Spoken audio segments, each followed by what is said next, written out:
নমস্কার বন্ধুরা, ভাইফোঁটার দিন বানিয়ে নিন এই চিকেনের রেসিপিটা এবং ভাইকে অবশ্যই করে খাওয়ান। প্রথমে আমি তাহলে রেসিপিটা শুরু করি। নিচ্ছি গোটা জিরে, মৌরি, এলাচ, দারচিনি, তেজপাতা আর দুটো শুকনো লঙ্কা। আর এদিকে নিয়েছি রসুন, আদা, দুটো কাঁচা লঙ্কা, পেঁয়াজ আর টমেটো। প্রথমে আমি কড়াইতে সামান্য একটু তেল নিয়ে নিলাম। নিয়ে প্রথমে ফোড়নের জন্য এগুলো সব দিয়ে দিলাম। ফোড়নগুলো একটু ভাজা ভাজা করে নিচ্ছি। ফোড়ন থেকে যখন একটু বেশ ফোড়নের ভাজা ভাজা গন্ধ বেরিয়ে আসবে, তখন আমি প্রথমে দিয়ে দিলাম পেঁয়াজগুলো। এখানে আমি মিডিয়াম সাইজে দুটো পেঁয়াজ নিয়েছি। পেঁয়াজটা দিয়ে একটু নাড়াচাড়া করে নিচ্ছি প্রথমে। তারপরে আমি বাদ বাকি মশলাগুলো দিচ্ছি। সেটা হচ্ছে রসুন, কাঁচা লঙ্কা, টমেটো, আদা সব আমি দিয়ে দিলাম এর মধ্যে। এবার সবগুলো দিয়ে ভালো করে নাড়াচাড়া করে নিচ্ছি একটু ভাজা ভাজা করে। এবার এটাকে ঠান্ডা করে মিক্সার জারে দিয়ে দিলাম এবং পেস্ট বানিয়ে নিলাম।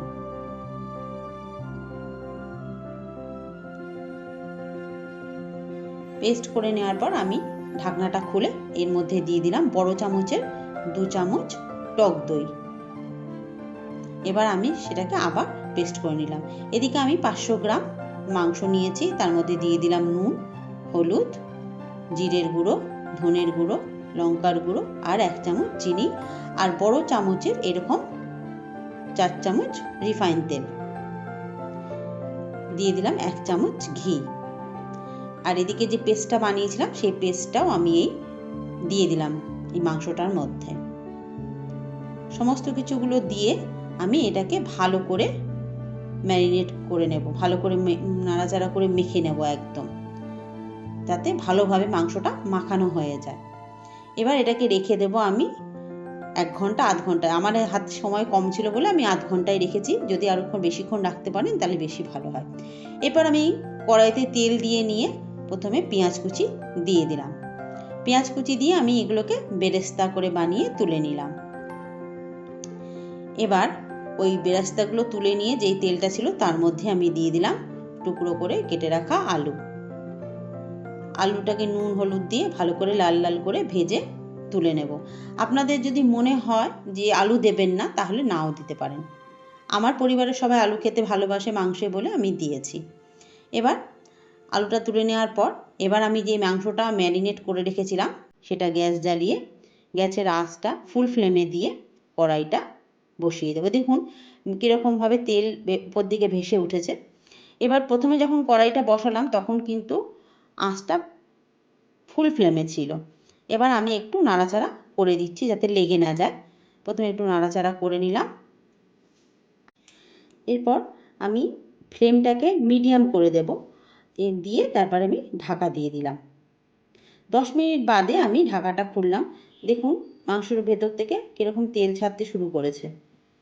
এ সময় কিন্তু গ্যাসের ফ্লেমটা একদম লো রাখতে হবে। এবার আরেকবার একটু নাড়াচাড়া করে নিলাম। নিয়ে আমি যে মিক্সির বাটিতে যে মশলা করেছিলাম সেই মিক্সি ধোয়া বাটির জল একটু দিয়ে দিলাম। দিয়ে আবার একটু ভালো করে নাড়িয়ে দিয়ে এটাকে মিডিয়াম ফ্লেমে দিয়ে আমি এবার ঢাকা দিয়ে রেখে দেব। এটা আস্তে আস্তে হতে থাকবে। একসাথে যদি আঁচটা বাড়িয়ে দিই তাহলে পুড়ে যাওয়ার সম্ভাবনা থাকবে। সেজন্য একটু নাড়িয়ে চাড়িয়ে 10 মিনিট ঢাকা দিয়ে রেখে দিলাম। 10 মিনিট বাদে খুলে দেখুন কীরকমভাবে জল ছাড়তে শুরু করেছে। অনেক জল বেরিয়েছে মাংসর থেকে। এবার আমি একটু নাড়াচাড়া করে নিচ্ছি। করে নিয়ে এবার আমি যে আলুগুলো ভেজে রেখেছিলাম এই পর্যায়ে এসে আমি আলুগুলো দিয়ে দেব, যাতে আলুগুলো আমার সেদ্ধ হয়ে যায়। এখানে কিন্তু আমি কোনো এক্সট্রা জল ইউজ করব না, কারণ এই মাংসটা খেতে একটু মাখামাখাই ভালো লাগে। এবার আমি আবারও এটাকে ঢাকা দিয়ে দেব। ঢাকা দিয়ে হতে দেব 10 মিনিটের জন্য ঢাকা দিয়ে রেখে দিলাম। 10 মিনিট বাদে উপর থেকে তেল ছাড়তে শুরু করেছে আমার মাংসের থেকে। এবার আবার একটু নাড়াচাড়া করে নিচ্ছি, দেখে নেব আলু টালুগুলো সেদ্ধ হলো কি না। আলুগুলো মোটামুটি আমার সেদ্ধ হয়ে এসেছে আর কালারটাও মাংসের অনেকটা চেঞ্জ হতে শুরু করেছে। ভালো করে নাড়াচাড়া করে নিচ্ছি। এরপরে আমি দিয়ে দেব